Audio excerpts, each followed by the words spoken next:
Good evening, everybody, and welcome to another episode of the Sports Beat with Richard Holdridge, presented by Georgia Alabama Sports Live. How is everybody doing out there? I know it's been a while since I've had my live shows here on Facebook. Don't forget that you can catch an episode Monday through Friday on WQEE from 2 to 3, and this is also on Facebook Live and on YouTube and on the X. Well, we have got a treat for you because on the show today, I haven't had this guest on in a while. Was one of my regulars when I first kicked off this podcast on the radio station 2 years ago, and he was kind enough to come on and talk sports. But I know that sometimes we all have busy lives, and I just reached out to him and saw that if he wanted to come back on the show. And without further ado, I'll introduce this guy in a bit. He has been my longest broadcasting colleague. We did a not a sports talk radio show, but we did a talk show at Freed-Hardman called the Up All Night Show. It was a lot of fun. It was a silly show, but it really gave me the tools for my interviewing skills and doing a podcast. And now I'm interviewing coaches, players, and I think that's where I got my started. And my next guest is my longtime broadcasting colleague from Freed-Hardman University. Please welcome to the Sports Beat, Brad Page. Brad. Thank you, Richard. Hey, thank you, Richard. It's so great for you. So great to be on here as always. It's good talking to you again. Okay, Brad.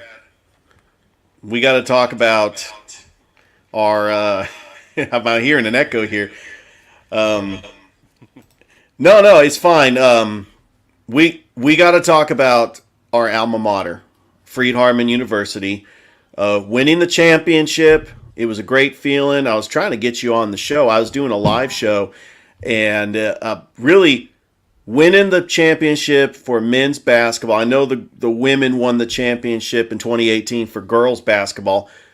As a proud alumni of your alma mater, Freed-Hardman University, what was that feeling like? It finally happened. I'm so glad, that they finally got it done. I can't be even any more prouder than what they did and how they accomplished to get that win. And I know the girls did it before, and now the men have done it. It really puts Freed on the map. It lets people know who Freed-Hardman is, and I'm just really proud of them.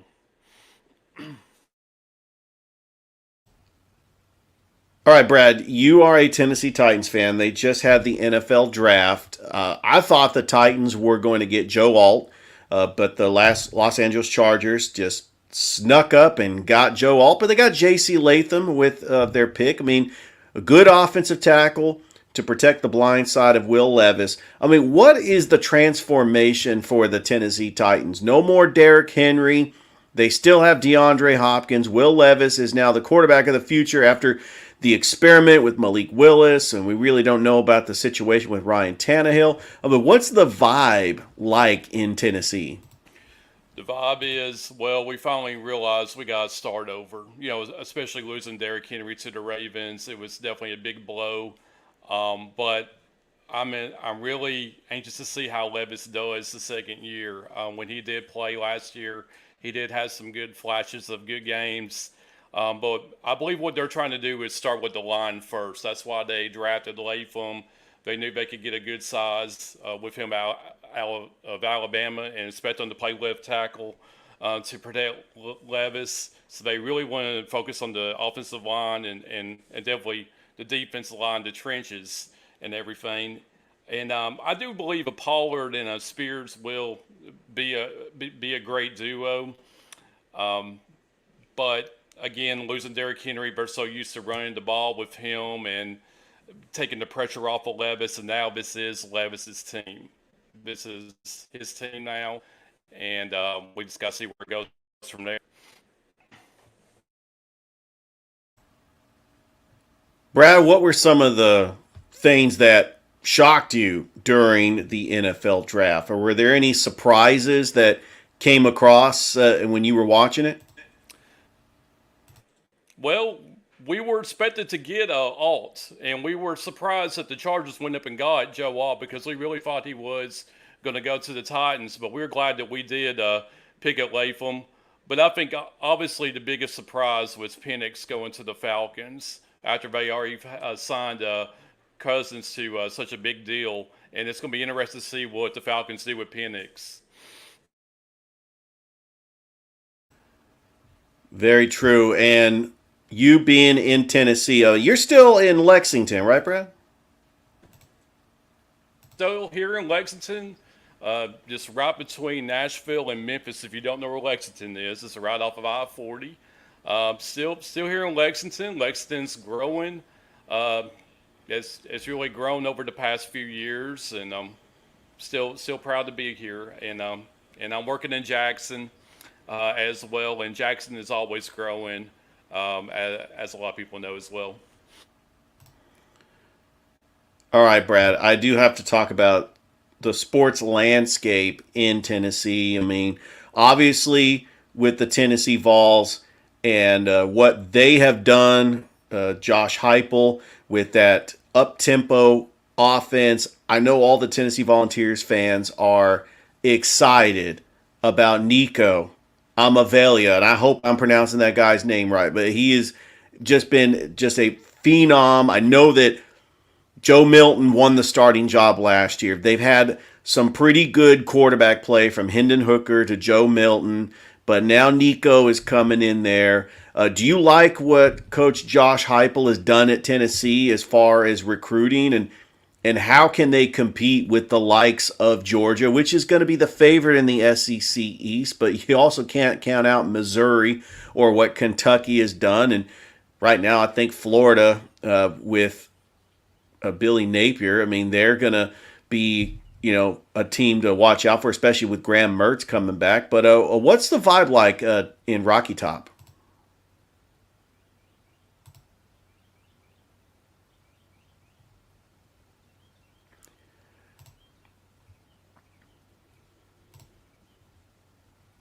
Brad, your mic. Sorry about that. There you go. Sorry about that. It's been a minute. um, Everybody just decided to see what Nick. He had a great game against Iowa, and we still have Squirrel White coming back, a phenomenal receiver, and Brew McCoy is going to be back this year. He was out with injury. A lot of people really had doubts with Milton because of his accuracy. We knew he could throw a long ball, maybe like 99 miles per hour, but he really overshot a lot of his receivers. But we're excited to see how Nico can lead this team, and we're excited to bring him in. I know it's just going to take game by game with him for sure. And Brad, how do you feel about the addition of Texas and Oklahoma in the SEC, and also doing away with having to play teams from the East every year? They're actually Tennessee will still play Alabama, but you're not going to see Tennessee play. I guess Georgia every year. You're not going to see them play Missouri every year. They still got those rivalries with Florida, Kentucky, Vanderbilt, and Alabama. But what's that going to look like with the addition of Texas and Oklahoma? Well, it's definitely going to be different, but again, we get to see how great these teams really are. It's going to be exciting to see, how Arch Manning does with Texas and everything. Again, we're going to miss playing Georgia. We know Alabama is our biggest rivalry, but Georgia is also our biggest rivalry in the past few years. So we've always played close games with Georgia, so it's going to be different. And now Missouri is now become a rivalry at Tennessee, and not playing them so much is it's going to be different. I'm just anxious to see how the other teams are going to, play against Texas and Oklahoma. it's definitely gonna be different for sure. But we're side. I think everybody's decided, to see how they're going to do, and it brings a lot of excitement to the SEC.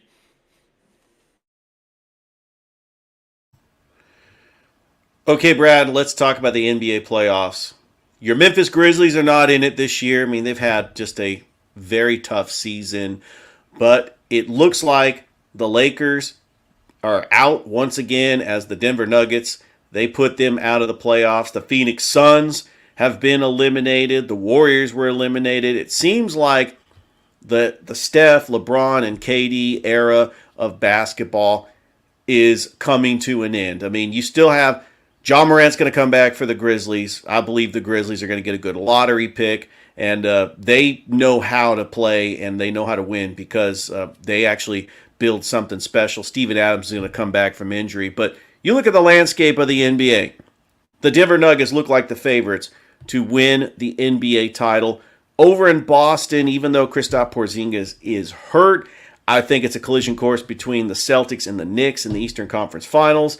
I'm excited to see this second round matchup between the T-Wolves and the Nuggets. I think the Nuggets will take care of business. But then you have the series between the Clippers and the Mavericks.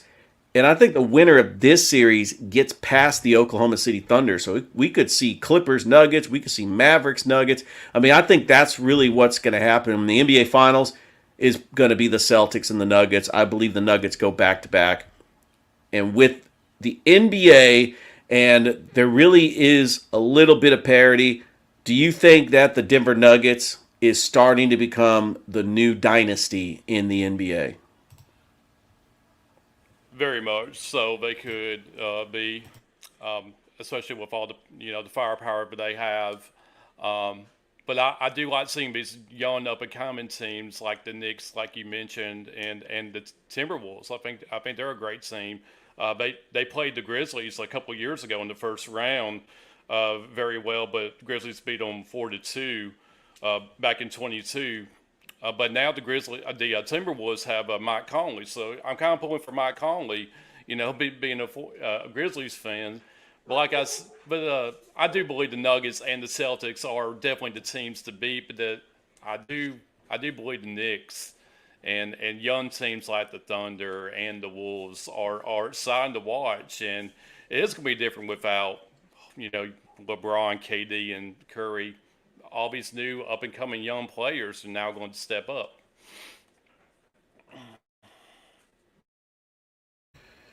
Brad, let's keep it in Tennessee. The Nashville Predators suffered a heartbreaking loss at Bridgestone Arena to the Vancouver Canucks. They were up 3-1 with less than 3 minutes to go. Vancouver pulls their goalie. They get a goal, and then a couple minutes later, right before time expired, they get a goal again to tie it at 3-3 to send it into overtime where the Vancouver Canucks ends up winning, and they take a 3-1 series lead over the Nashville Predators. It's really been tough being a Predators fan. After they made that historic run to the Stanley Cup Final in 2017, it hasn't been all that great for the Predators. They've had some tough luck in the playoffs. How demoralizing was this against Vancouver, the higher seed? They were trying to go 2-2 against Vancouver, and now they're down 3-1 after blowing just a terrible lead to the Canucks at home.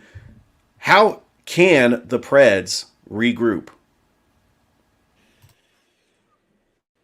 That's a tough question. I mean, because that was one of the most heartbreaking losses, definitely of their um, history. I mean, for a Predators fan, I mean it was definitely tough to watch because they were up 3-1 most of the game, and just to lose it there 43 in overtime. Um, they're they're just going to take it one game at a time. Let's see if they can win. Hopefully they can get that one win and get that momentum going. But again, being down 3-1 is going to be really tough in any series, in any sport, as we all know. But it has been tough for the Predators. But we'll see what happens.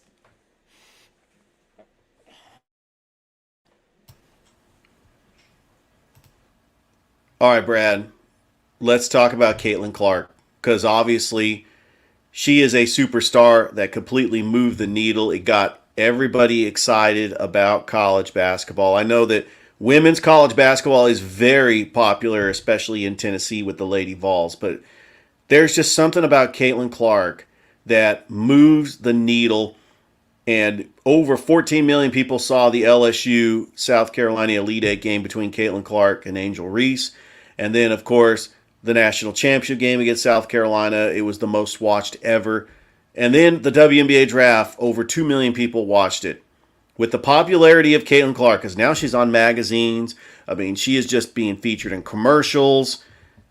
Is that going to carry over to the WNBA? Does the WNBA need a star like Caitlin Clark for them to get popular, or is the WNBA always going to be that league that is not as superior to the NBA and takes a backseat, especially in the summertime when we got a lot of distractions? We've got the NBA playoffs, we've got Major League Baseball. I mean, we got so much stuff going on in the summer. Is Caitlin Clark going to be able to impact the WNBA and they'll start getting ratings? She definitely is, I believe. The way watching her plays is unbelievable. How she can just shoot way from outside the three, kind of like a Steph Curry. I mean, the way she plays was phenomenal. But she has to keep up the way she plays every night to let people catch eyes, to bring the ratings up and everything. I know it was tough for Iowa to lose to Connecticut and everything. But she's going to be a great player. And I want to say Candace Parker was also a great player as well, and she recently retired, and she was one of the best players at Tennessee and the WNBA. So definitely big props for her. And if Caitlin can continue that legacy of great players like, Sue Bird, Candace Parker, Taurasi, you go on and on. I mean, it'd be great. Yeah, definitely. So, yep. All right, Brad. Well, it's really been great just having you here on the show once again. Just enjoy having you come on and talk about sports. I know that there's just a lot of stuff going on, a lot of distractions, but what have you been doing? Are you still in broadcasting? I mean, where's your broadcasting career gone in the Jackson market? I am a co-director of the Good Morning West Tennessee at Channel 7 WBBJ. I've been doing that for at least 7 years now. I've been working in production for about 10 years. I've enjoyed it. I love working with the morning, the great morning crew that we have there. So mainly just working behind the scenes, just trying to keep everybody in line and everything, just making sure the shows go good. And it's continued to, go good and everything. So I've been blessed with a great job there, definitely. Well, that is great. I do remember watching WBBJ when I was a student at Freed-Hardeman, and really that major props to whoever that sports reporter was who traveled to Kansas City to follow the championship team for the Freed-Hardeman Lions. And I got to be honest with you, Brad, I was watching the game on ESPN3, and I thought they were going to lose because they were down by 6 with 40 seconds left to go. How did they pull that off?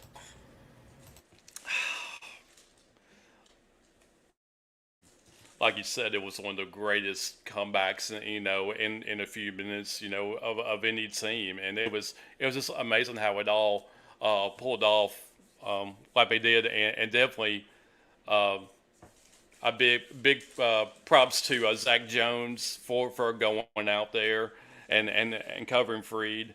It was just amazing, I mean, it was bound to happen, and they just never gave up. That was the thing. They didn't quit. They knew they were down so much, but they just kept going and kept going. So, yeah. Well, Brad, it was good catching up with you. Definitely would love to hear from you soon, and hope that you're able to pursue whatever goals you have in front of you. And I do got to say, I root for your teams every time I see them. I mean, we've had a lot of great memories, and I do think that Tennessee sports is very underrated. I mean, I do listen to sports talk radio in Tennessee. I mean, it's really been like my second home. When I was at Freed Hardman, I rooted for the Tennessee Volunteers. I rooted for the Memphis Grizzlies. I rooted for the Nashville Predators. I mean, you got a great fan base there at Rocky Top. It's all about passion. I mean, being a Tennessee fan all my life, we definitely had some good years, and we've had some bad years, and I believe now we're having some good years again. But yeah, the fans here are so passionate. You see orange just about everywhere you go, and it's great to see. Um, but Tennessee is a pretty state. It's one of the prettiest states in the country. I love East Tennessee for sure. I love the mountains, and University of Tennessee's there, and you know, uh, I just always love these teams. I'm still going to be rooting for them no matter what, and a lot of people feel the same. All right, everybody. Brad Page, my former colleague from Freed Hardman University. Thank you so much for joining the sports beat. That is it. We're going to go ahead and take a break. When we come back, we'll have more show here on the Sports Beat with Richard Holdridge, presented by Georgia Alabama.